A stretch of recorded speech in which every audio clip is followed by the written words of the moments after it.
Okay. Hi, good evening. Welcome everybody. Good evening. Here's Baila, and she's going to speak about our topic today and introduce herself. Go ahead. Okay, hi everybody. My name is Baila Sebrow. I'm a matchmaker and also a relationship coach. And I write a column for the Five Towns Jewish Times. And I'm so excited to be here again. And thank you, Lori, for inviting me to this amazing webinar. And of course, thank you to singles for joining us. Hi, everybody. Baila, I'm not hearing you so great. I don't know why. Is everybody in else and out? Is everybody else muted? Having a hard time. Can you hear me? I can hear you fine. Well, the problem is that your microphone, your microphone and speakers are echoing each other, and so it would help for you to put on headphones to reduce that echo. Okay, well, I can hear you fine. This is Lee. Okay, great. Okay. All right. All right. So we're going to start this again. Okay. I thank you so much, all the lovely singles, for joining us. And again, my name is Baila Sebrow. I'm a matchmaker, a relationship and dating coach, and I'm a columnist for the Five Towns Jewish Times, where I answer questions to various dating and relationship dilemmas, sort of like a Dear Abby kind of thing in a, in the film world. By the way, I don't know if you guys noticed, I don't always look at the calendar, except when I'm giving a lecture or running an event. Oh, by the way, that's another thing. I run lots of events and people know me from my events as well. But unfortunately, we're in the middle of a pandemic. And so it's just not safe to bring people together with social distancing and with what's going on. So today is October 20, 2020. Which is 10/20/2020. So it's very interesting. I just realized that earlier. And so number 20 in the Torah symbolizes the cycles of completeness. And people don't realize it because it's not necessarily that widely used, but often it is connected to a perfect period of waiting that is compared to a trial and reward. For example, Jacob waited 20 years to get his wife's and property. Solomon built a house for himself, which took a total of 20 years. God told Abraham that if he finds at least 20 righteous people in the cities of Sodom and Gomorrah, he will not ruin them, which is going to be coming up in the parshas that you'll be learning about. So number 20 is associated with a trial, a period of waiting. And if it is successfully completed, the reward is generous and it's full of God's love. So it is my hope that tonight's webinar will be a zechus, and the soulmates that each of you have been waiting for will finally come to you for total completeness of your souls. I just want to put that out there for you before we get started. So when Lori asked me for a title for tonight's topic, I do what I usually do. My initial response is with whatever pops into my head immediately. So when somebody asks me something, I always respond with the first thing that pops into my head, because in my life, I find that the immediate response before you take time to ponder and contemplate is your subconscious talking. And I'm a very big proponent on tapping into the subconscious. You'd be surprised. People would need to tap into their subconscious more frequently, and they'll get the answers they want rather than taking time to ponder and contemplate. So, getting back to the topic, when Lori asked me about what topic to give her a title for the topic tonight, so there's a very well-known saying like bees to honey. Your Generac home standby generator. What does that even mean? Powers up. Can we mute the people? Okay. So there's a I am very well-known sorry. saying like Someone told me that I can mute it. I don't see it when I press participants. Someone told me I can't mute it. I don't see where. Maybe if Hi, Lori. It should be in the participants window. You should be able to mute all, and then Baila can just unmute. If you open the click on the participants, there's a little caret there, the little arrow. all I get is invite. It's the only thing I get. Maybe Baila, you know what? You're the host now because I'm a co-host. Well, Baila, if you're the host, then you can do it. Yeah, if you can do it. If you click on the participants window. Everybody's muted now. I'm the only one that's not muted. Okay. Okay. Anyway, okay. So there's a very well-known saying like bees to honey. So what does that even mean? Is it just that bees make honey? I mean, we know that bees make honey. And what about the birds and the bees, right? What does that even mean? What about the birds and the bees? So in simple answer, like bees to honey, is that bees are attracted to sweet things and honey is sweet. I mean, that makes sense. But if we delve into a deeper meaning, the bee stings quite sharply in contrast to honey, because honey is soothing, right? So a bee stings, but the honey is soothing. So one of the reasons that we eat honey in the season of the Yomim Noraim is that because we have felt the stinging of the past year, and by eating honey, it will sweeten that which has stung us.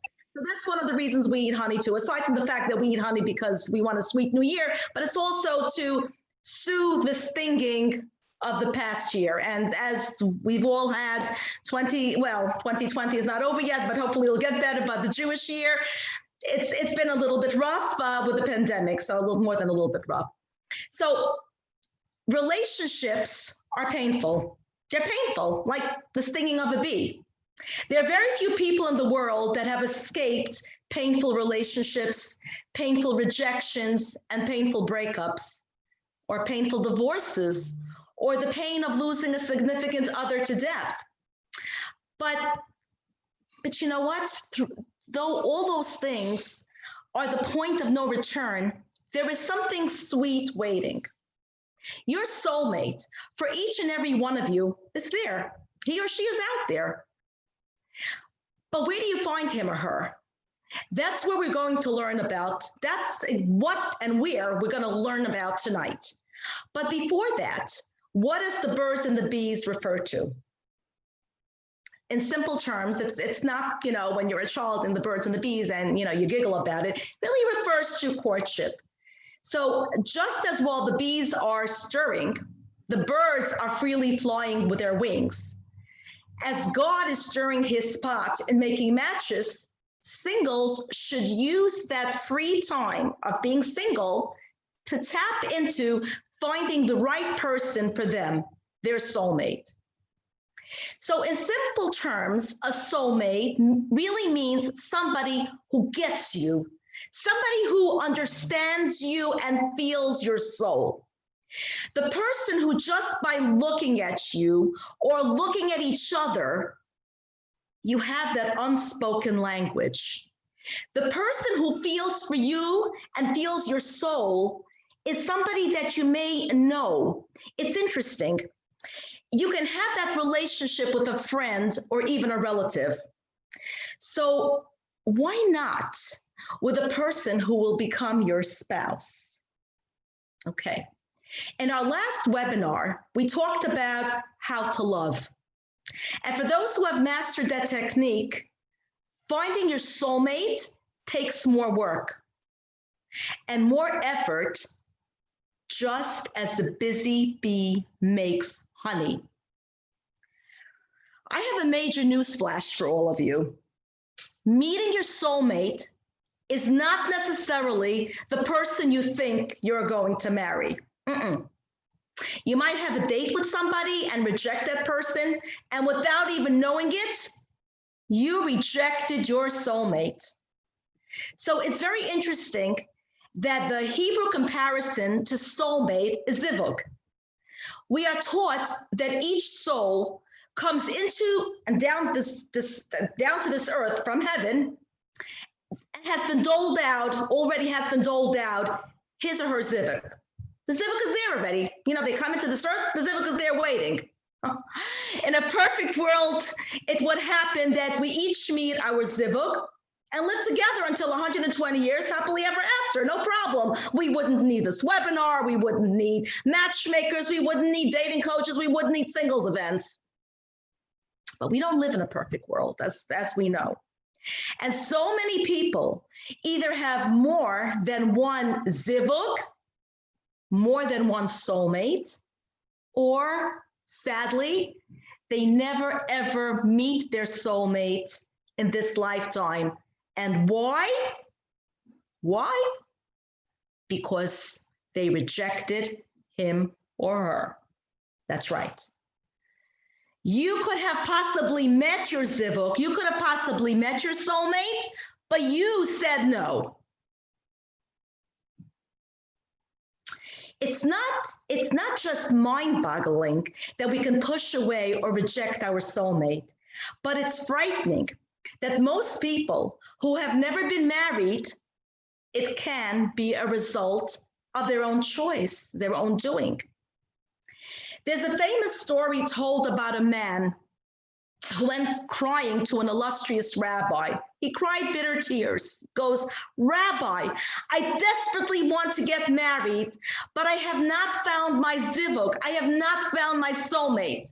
Please, Rabbi, give me a bracha, give me a blessing that I should meet her." The rabbi closed his eyes and seemed to doze off, which was very well known of the old time big rabbis. So, he closed his eyes and he seemed to doze off, and the man patiently waited. He was very deep in thought. The rabbi finally opened his eyes and he said to this man, "Why are you even coming to me for a bracha? Why are you even coming to me for a blessing? You already met your zivug. You already met your soulmate. What do you want from me?" The man cries harder and he said, "What are you talking about? Where, Rabbi? Where is she?" The rabbi responded, "You met her, but you said no to her because you did not like her nose." My dear singles, how many times have you said no because of the physical feature? How many times have you said no because of the job? How many times have you said no because of family? How many times have you said no, and it's possible that down the line, you may have regretted your decision? I was blessed to make more than 100 shidduchim. And one of my couples that I happened to introduce to one another that got married, I originally introduced them to one another 19 years earlier. At the time, they were both in their 30s, and they each declined one another due to lack of physical attraction. He claimed she was plain looking. She claimed that he had a pot belly and that he was balding. In fact, they were mad at me for even introducing them to one another. And that's one of the things that a lot of matchmakers make a lot of enemies by doing something good. As they say, no good deed goes unpunished. I mean, any matchmaker will agree with that. But this particular couple was really angry that how could I even think to introduce them to each other? 19 years later, they went through a lot. I encouraged them to revisit the notion of going out again. I took a huge chance, but I figured, what have I got to lose? So what's going to happen? They'll hang up on me? Okay, it's not the worst thing that's happened to me. They had been through so much during all those years and during painful loneliness, the relationships, and they agreed to meet. My hope was that they would at least hang out with each other and become good friends. To my utter surprise and unbelievable happiness, they got engaged. I have to tell you, I screamed when I answered that phone and they told me they're engaged. I screamed. I was like, oh my God. Anyway, they're now married for a good number of years, and they frequently call me to say how sorry they were to not have recognized 19 years earlier that they were soulmates. As I said, I'm a dating and relationship coach, and one of my pet peeves is when a client tells me that their relationship ended because a dating coach or therapist advised one of the parties to do so. I will never say to a client, I will never tell a client, unless I met both of them, to break up. That's something I will never do. because I would not want that responsibility. And it's interesting that lately I'm finding so many people tell me that either they broke up because the therapist or dating coach told them to break up, or the other party did, or he broke up with me because his therapist told him to. She broke up with me because her therapist. And there's no way that should be done unless both parties were met, because you just don't know. So we're going to learn tonight, because I can't control what each of you do, and I don't meet with each of you personally, but I'm going to teach you how you can identify your soulmate, so that you don't say no to a person where years later it could turn out that you declined your soulmate. And did Excuse not. me, Baila, may I ask a question? Okay. So how do you identify your soulmate? We'll take questions afterwards. Oh, okay. If you're dating somebody and you feel a sense of familiarity, or maybe even a deja vu kind of thing, that deja vu kind of feeling, explore it. You could be on a date with a person, and at first glance it's like, okay, I don't like his nose, I don't like his eyes, I don't like her eyes, I don't like her lips, I don't like her, whatever it is. But then when you start talking to the person, you get that deja vu kind of feeling, that sense of familiarity. Explore it. Remember when I said earlier that a friend can be a soulmate too? That's a friendship soulmate. In a romantic relationship, you should be feeling that comfortable feeling too. In fact, another one of my pet peeves is when I suggest a match and it's declined because, oh, we already know each other, or we're friends. My response is, okay, you've got the tools to work with right there. Why is that a bad thing? Why is it a bad thing that when somebody suggests somebody to you, I already know him, I already know her, or we're friends? Why is it that if you go to a singles event and you come back and you say, oh, I knew everybody there? Why is that a bad thing? That's a good thing.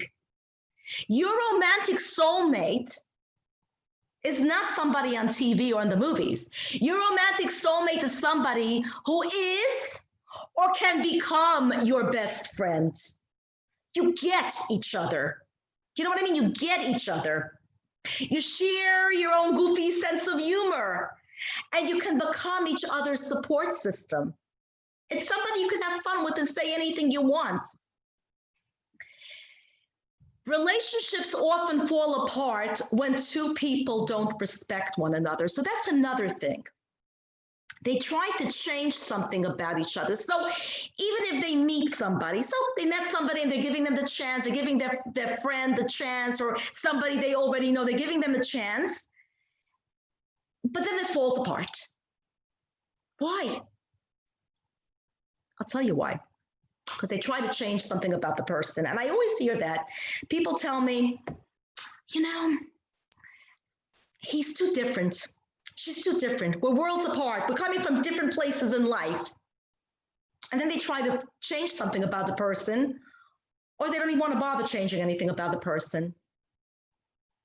And it ends. And people talk to their therapist and say, oh, well, let's see, she's modern Orthodox and he's more to the right, or he's more to the right and she's modern Orthodox. No, it's not going to work. Or she's got this degree, he's good, doesn't have that degree. Or long distance relationships, and they try to change something, and you can't change it. It's about developing mutual respect. Mutual respect is when you are accepting that person, even though his or her nose is not what you had in mind, or maybe is not as tall, or maybe as short, or whatever else matters to you that in 100 years from now will make zero difference. If you are in a relationship with somebody and you can accept their kookiness, that's your possible soulmate, believe it or not. Don't have to be that formal. You can be kooky, and if you can be kooky with somebody, that could be your soulmate. Explore that notion and see where it takes you. I always hear people breaking up saying we're so different from each other. And my answer is when they say it to me, that's okay. You're different from each other. That's wonderful. And I'll tell you why. You may think it's not. Everybody says, oh, if you're different, it's not. It's not a match. People will always say it's not a match. Or one of the famous things, oh my God, I make a lot of enemies amongst matchmakers too, because sometimes a matchmaker in networking groups will say, I don't see it. Why not? Oh, they're so different. And my answer is, that's okay. It's okay to be different. And it's okay to challenge each other. In fact, listen to this. In fact, studies have shown that when couples are too much alike, they clash. It's almost like the chemicals are too concentrated. You know, when something is too concentrated and you add a little bit of water to water it down, you ever had that? That's the problem with being too much alike. It's not the best thing in the world to be too much alike, and I don't recommend it. So open yourself up to the idea of dating people outside your mental blueprint. That's very important because soulmates develop and grow together while accepting each other's differences. Please remember that. Soulmates develop and grow together while accepting each other's differences. I got other news for you. I'm giving you a lot of news here tonight. It's okay to fight when you're in a relationship. No, I'm not advocating abuse of any kind. Trust me, I'm not. But no relationship can be without conflict. Two intelligent people will agree, or they may disagree. And it's okay. It's okay to agree to disagree. The only kind of fight that you should give up is when one does not want to keep the relationship alive. As long as you want to keep the relationship alive, you can get through everything. Again, I'm not talking about abuse, but you can get through differences. He calls at a specific time that you don't want to speak to. Your schedules are different.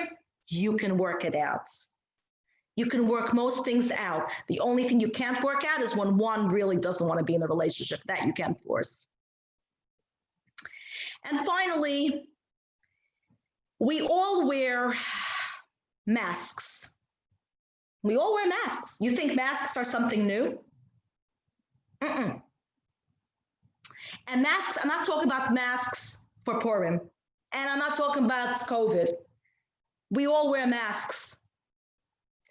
We all wear masks for different situations in order to get to where we want to be in life, or sometimes to fit in. And I'll explain what I mean. We act differently at work than when we're home comfortable in our pajamas, right? We don't act the same. With your soulmate, and you know that you met your soulmate, is because you're in a place, in the most delicious place in the world, where your mask comes off. You don't have to be somebody you're not. You don't have to act prim and proper. You can say what's on your mind, and you can crack a funny joke, and you can speak your mind, and you can communicate, and you're not afraid to communicate when people are in relationships and they're having issues. So I say to them, have you spoken to him? Have you spoken to her? And they're saying, well, I can't, I'm afraid. You're afraid. You're not in a good place. You have to feel comfortable talking to the person who's your soulmate. There's no pretense. There's no pretense when you're hanging out with your best friend, right? When you're hanging out with your best friend from school or from work or from everywhere, you're just saying whatever you want to say. You wear what you want to wear, and you can be yourself. With your soulmate, you have that too. You behave as you are, like yourself when you're alone.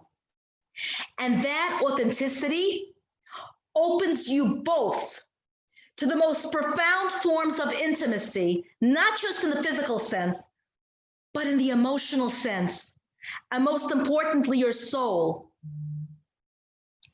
My dear singles, You may already know who your soulmate is.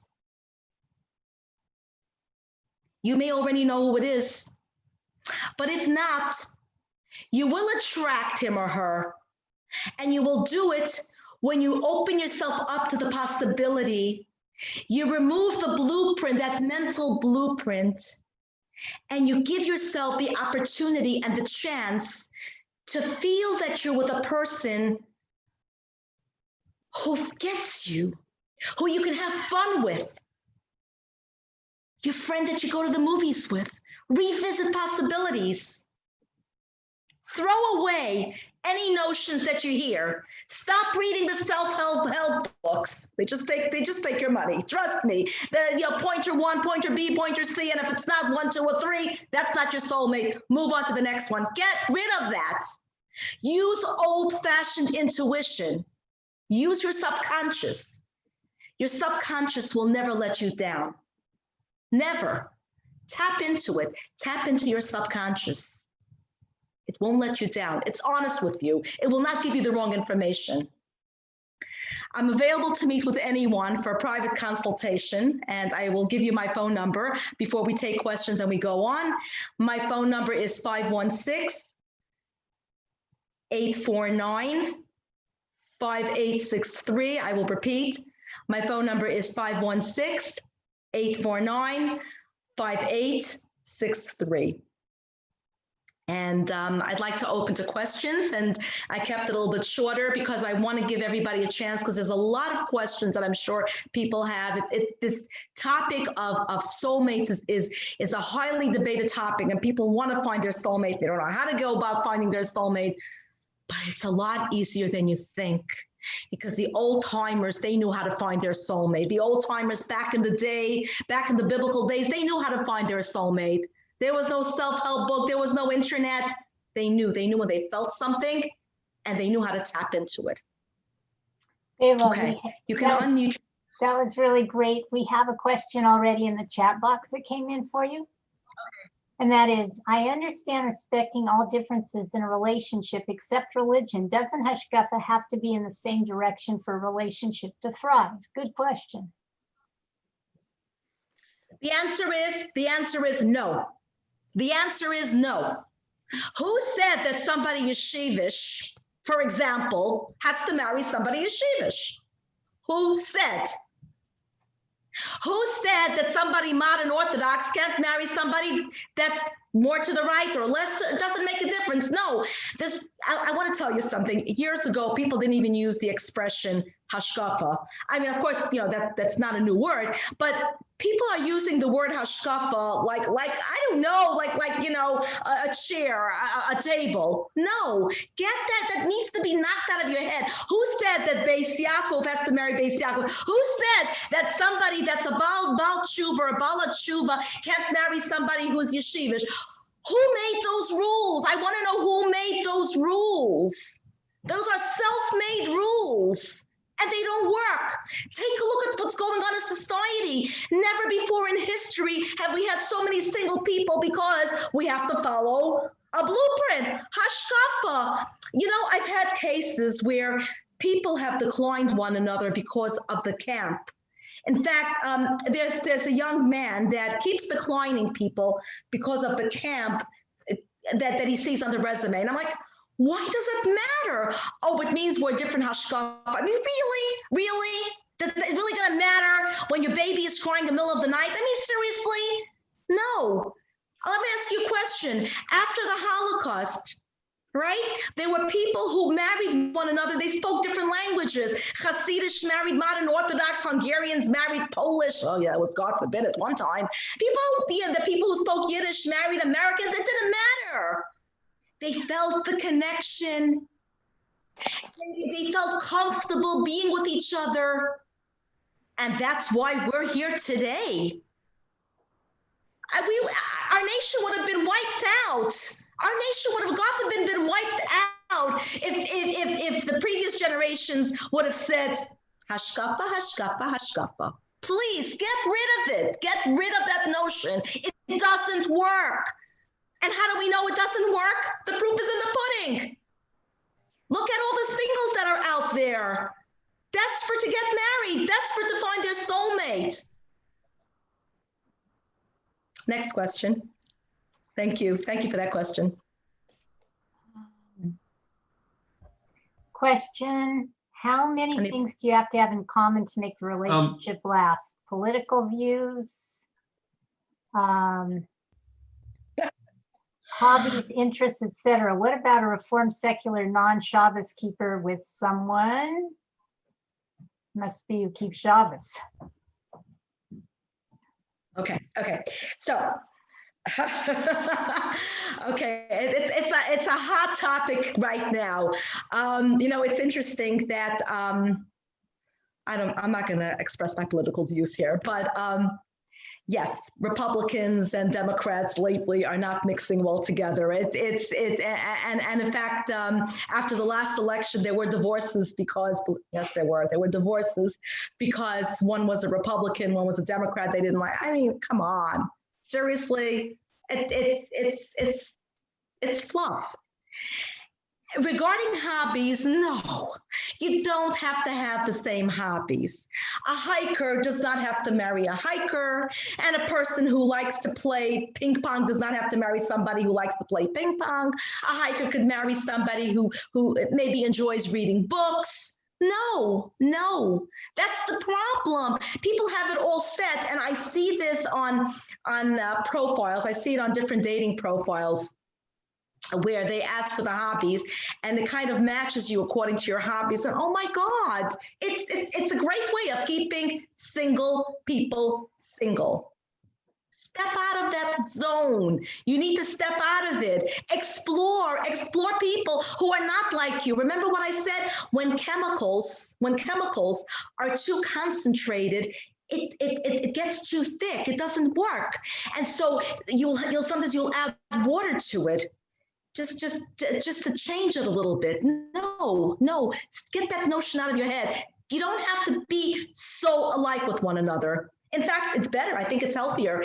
I think the healthiest marriages are where each partner has their own hobbies, and then they talk about it and they have dinner, and he'll talk about his hiking or his ping pong or his golfing, and she'll talk about the latest book she read. And that's fine, and that's okay, and that's beautiful. Remember what I said earlier, that you talk about the differences and you work through the differences, and that's okay.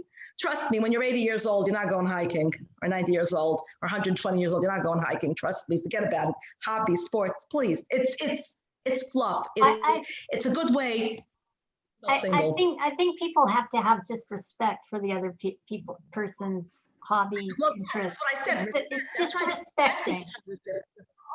Yeah, absolutely. As what I said earlier, respecting one another is very important. If you don't have respect, and look, a relationship without respect, if you're going to make fun of somebody's hobbies or somebody's differences or somebody's hashkafa, that's not going to work. The differences are good. They're good, as I said before, with mutual respect, respecting one another. I think it's hard for a non-Shomer Shabbos to marry a Shabbos observant person, because I'll tell you something. So I've had cases like that. So here's the thing. If somebody is completely irreligious to the point where, and I've had this actually, there was a man who reached out to me to help him with the relationship he was in. He was dating this woman. He very much liked her, but he said he's a foodie and he likes to eat in non-kosher restaurants. And the woman was strictly kosher. I mean, glatt kosher. Didn't have to be Chalav Yisrael, but she wasn't going to be lenient on kashrut in any way, shape, or form. So that did not work because he wanted to go out and eat in restaurants. Although ironically, not ironically, but sadly, COVID came and people are eating at home. But it became an issue for them because they would fight. Shabbos, it could work. And I know of many, many beautiful relationships where one was not Shomer Shabbos, but they were Shomer Shabbos friendly, and they were interested in becoming more religious. They just didn't have opportunities to learn. There's a so there are two differences with people who are not religious. Some people are not religious because that's how they were raised. They They don't, they were raised. I was brought up religious my entire life. I don't know any other lifestyle. But if I would have been raised non-religious, I don't know, right? I don't know about kashrut. I don't know about Shabbos. I don't know about any of that stuff, right? So there are people who they would be interested. And when a non-religious person really wants to date somebody who's religious, it's usually because they're interested in becoming religious. And what great mitzvah would that be, that you help the person become closer to God? So yes, it can work. And there are many cases where non-religious people meet one another at work and it just, or somewhere else, and it just works out and they respect each other. So I'm not going to say that it's case by case. And again, it takes two people to compromise. Remember, you have to compromise too. Obviously, a case where one is kosher and, where one is keeping kosher, the wife is keeping kosher, just as an example, and the husband decides he wants to bring in a ham sandwich and eat it in front of her. That's not going to work. Obviously, that's not going to work. And it's clear that there's some conflicts, some conflicts going on there. But otherwise, it can be done. I'm not telling you to specifically go searching for it. I'm not telling you, if you're religious and you're kosher, to specifically go look for somebody who's not. But you know what? If you meet somebody and you're compatible in every other way, and the person is willing to become closer to religion or learn more about religion, don't say no to that possibility. Because in addition to finding your soulmate, you will have also felt good that you drew this person closer to religiosity. And there are many cases like that. There are a lot of stories out there where one was not religious and became religious, or one was less religious and became more religious. There are lots of such stories. So don't close yourself off. You don't know what Hashem has in store for you. We don't know. We just don't know. And why push away a possibility? Explore it. Okay, Baila, we're already 45 minutes in now. Okay. It's been great. Let's break up into 2 rooms because we have a lot of people. We have almost 40 people, and let's get to know everybody and see what happens. Okay. Do you want to do? That's great. Do you want to do 20 minutes and then change half the room? Okay, we'll try it. We could do that this way. That way everyone meet can one meet another. everybody on the webinar. We'll try it. We'll see who stays on. You're going to have Right. to show your camera for this part, guys. Where was Lori, Yes. excuse me, Lori, don't you need to separate by maybe age groups? Because otherwise it's going to be. I don't have enough information on everybody. We're just going Oh, I to see. get to meet each other. And the truth is, you can meet people of all ages. Maybe you'll know somebody for somebody else. So keep your eyes open, not just for yourself, but maybe you'll see somebody that you can recommend a shidduch to. So let's try it. And I'll make sure Baila and I are in 2 separate rooms. Okay. We do maybe above 29, above 30 and below 30. I don't have we don't know everybody's the ages, ages. Ari. This is, Can you let people join a group by themselves? Do they have any control over what group they join? Well, you're going to be in both groups. You can have an opportunity to meet whoever ends up staying on this call. Will have the opportunity to meet everybody else. we're going to switch all the men from one room to the other room after about 15, 20 minutes. 15? We'll do 15 minutes. How about that? Okay, let's do it.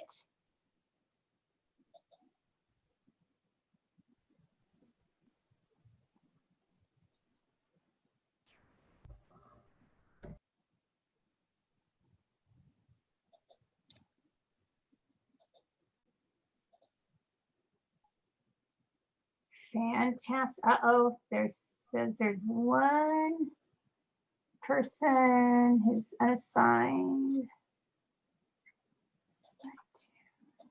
Okay. Fantastic. Pictures, please, else you'll have to leave the room. Unmute yourselves, unless you have any background noise.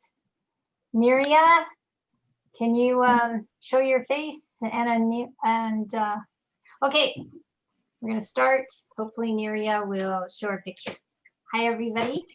I'm Hi. a few of you before. Don't know all of you, but hopefully we can get to know each other.